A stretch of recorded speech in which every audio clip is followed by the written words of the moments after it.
iki kudune damkar iki. Lah iki kudune damkar nek ora damkar ya ora iso no.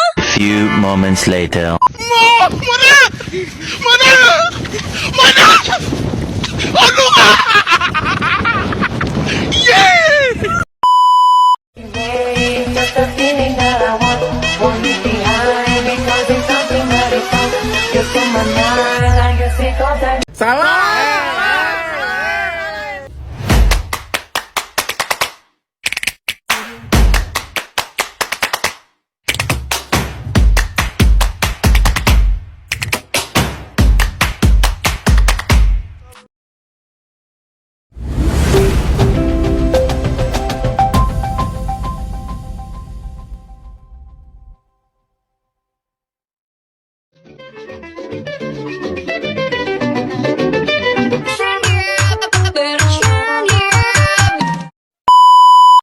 Assalamualaikum warahmatullahi wabarakatuh. Halo teman-teman, saya dari kelompok 1 12 IP 1 SMN 1 Rejoso. Saya di sini akan membuat video tugas PKWU mewawancarai seorang pengusaha.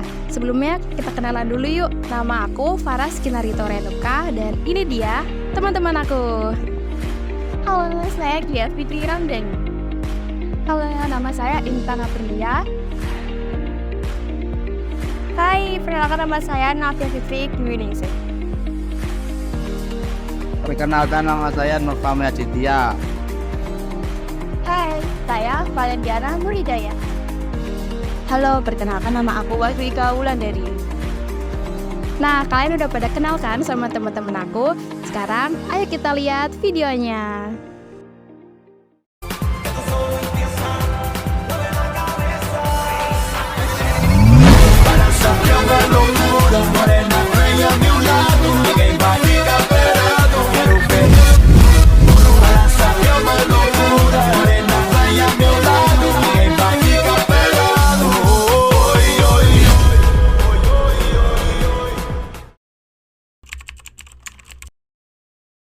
Assalamualaikum warahmatullahi wabarakatuh. Sekarang saya bersama seorang pengusaha yang kisahnya bisa menginspirasi bagi banyak orang.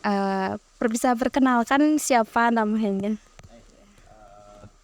Perkenalkan nama saya Tri Weryoso, sudah berpraktek di Stelf.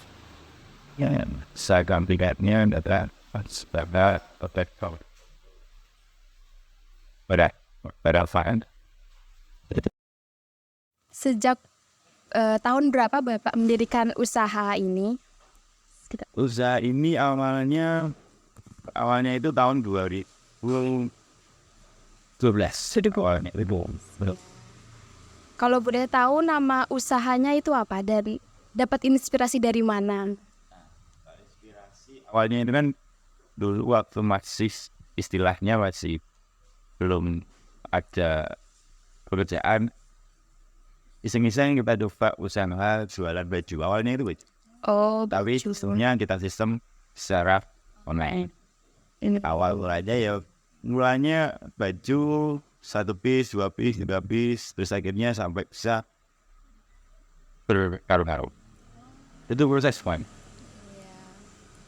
Terus sekarang kan bisa berjualan kayak sembako dan lain-lain itu bagaimana bisa menambah dari satu produk?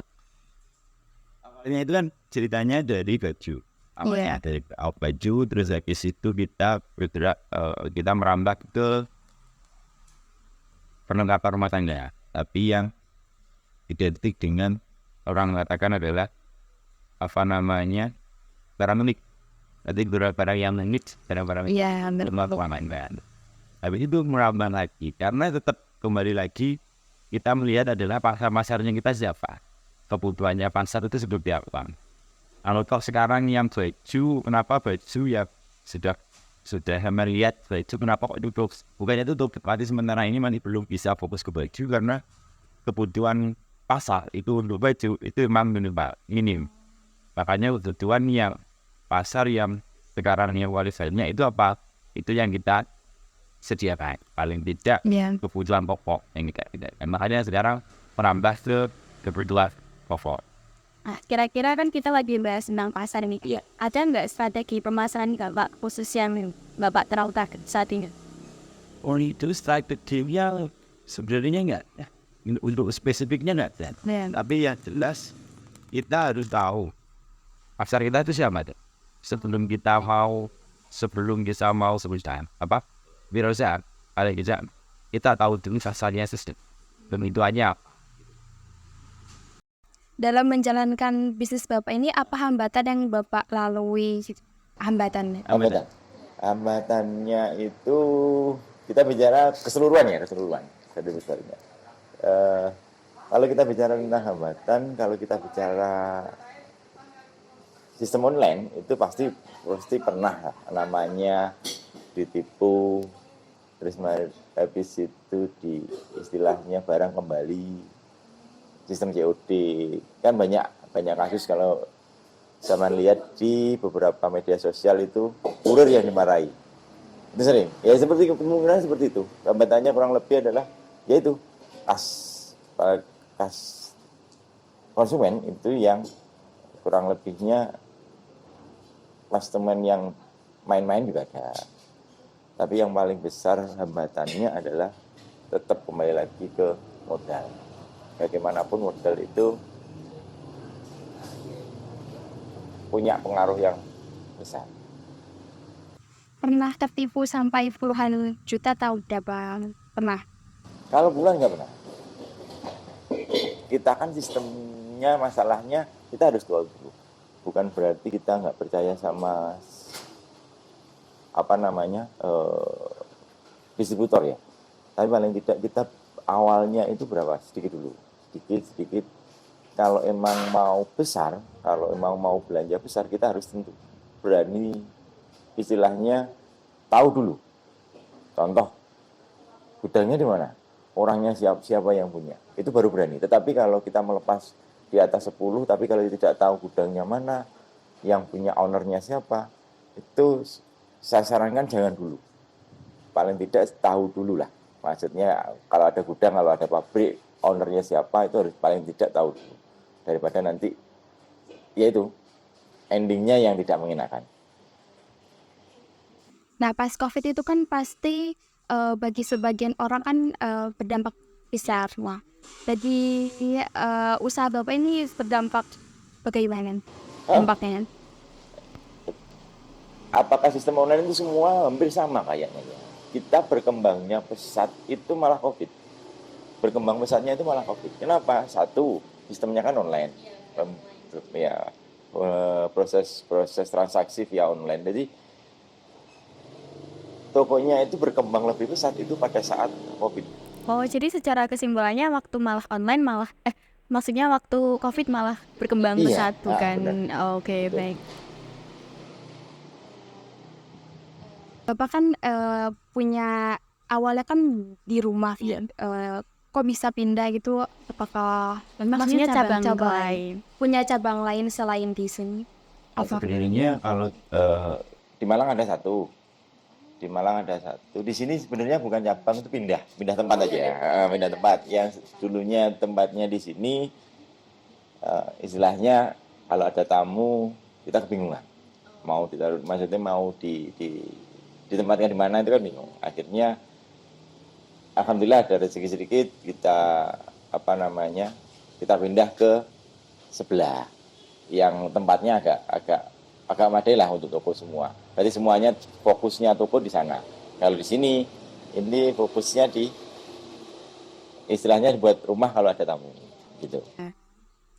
Nah, Bapak kan sekarang usahanya sudah berkembang pesat. Apa kunci kesuksesan dari Pak Tri sendiri? Kuncinya paling tidak kita harus konsisten. Ya, terus habis itu ya konsisten. Yang kedua adalah fokus, dan yang ketiga kita tetap belajar apa? Belajar kebutuhan konsumen itu apa toh? Kalau kita melulu itu tidak ada, kalau kita tidak mau belajar kebutuhannya konsumen itu apa, ya wis tertinggal. Terus yang terakhir itu adalah paling tidak kita harus itu tadi, sumeh itu bahasa Indonesianya apa? Ramah ke, karena kita kan selain jual barang, kita kan jual jasa sebenarnya. Kenyamanan dari customer itu yang nomor satu. Karena kalau customer sudah nggak nyaman, habis itu satu kali belanja, habis itu juga kembali lagi. Tetapi kalau nyaman, itu masih bisa kembali lagi. Nah, bisa kasih saran nggak buat kita-kita semua yang misalkan mau memulai usaha baru supaya tidak salah langkah ke depannya, gimana sarannya? Selain sebenarnya sering saya katakan ke teman-teman atau teman-teman ngopi, nongkrong gitu sering. Satu, kita 4M. Kalau 4M, ada yang mengatakan apa ATM, ada yang mengatakan 4M. Tapi kalau saya cenderungnya adalah ke 4M. Melihat, mengamati, memodifikasi sama mengeksekusi. Tuh. Terus selanjutnya itu ada yang namanya nanti jaringan. Perbanyaklah teman. Dari teman itu akan membuat suatu jaringan yang lebih besar. Dalam hal ini apa? Contoh, kalau sampean buka usaha warung, kopi, anggaplah seperti itu. Kalau sampean tidak punya jaringan, ya teman-teman sampean ya itu. Tapi kalau ya koneksi. Jaringan itu adalah koneksi. Terus yang terakhir adalah harus berani kalah. Segala sesuatu itu kalau nggak berani kalah, ya harus berani kalah. Pasti siap kalah dulu. Kalau siap menang, semua orang pasti siap untuk menerima kemenangan itu siap. Tetapi kalau siap kalah, belum tentu semuanya siap. Artinya kalau sampean sudah siap kalah, sampean gagal sekarang, bangkit lagi. Gagal, bangkit lagi. Gagal lagi, bangkit lagi. Bagaimana caranya itu? Dia sampean untuk menuju kemenangan, yaitu jalannya ya kalah. Bangun, tapi sama bangun lagi nggak? Kalau nggak bangun lagi ya wis selesai. Tapi kalau sampean siap kalah ya bangunnya sudah terbiasa. Tapi paling tidak tetap kita fokusnya adalah di suksesnya. Terima kasih banyak Pak atas saran dan tipsnya. Semoga bisa bermanfaat bagi kita semua yang mau membuka usaha baru. Terima kasih. Assalamualaikum warahmatullahi wabarakatuh. Waalaikumsalam warahmatullahi wabarakatuh.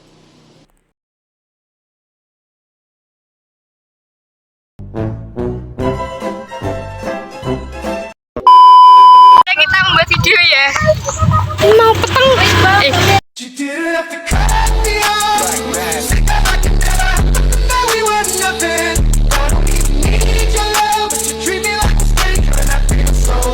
mau hujan maksudnya. Gimana kendalanya Mbak? Hujan, mendung. Ayo cepet, apa saya? Buka sebentar.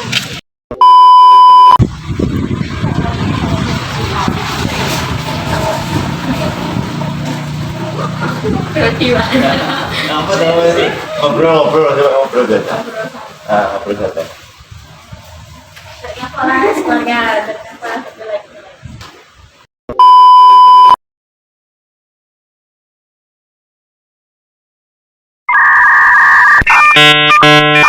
Few moments later. Halo, perkenalkan nama aku Wafika Wulandari. Hai, saya Valendiana Nuridaya.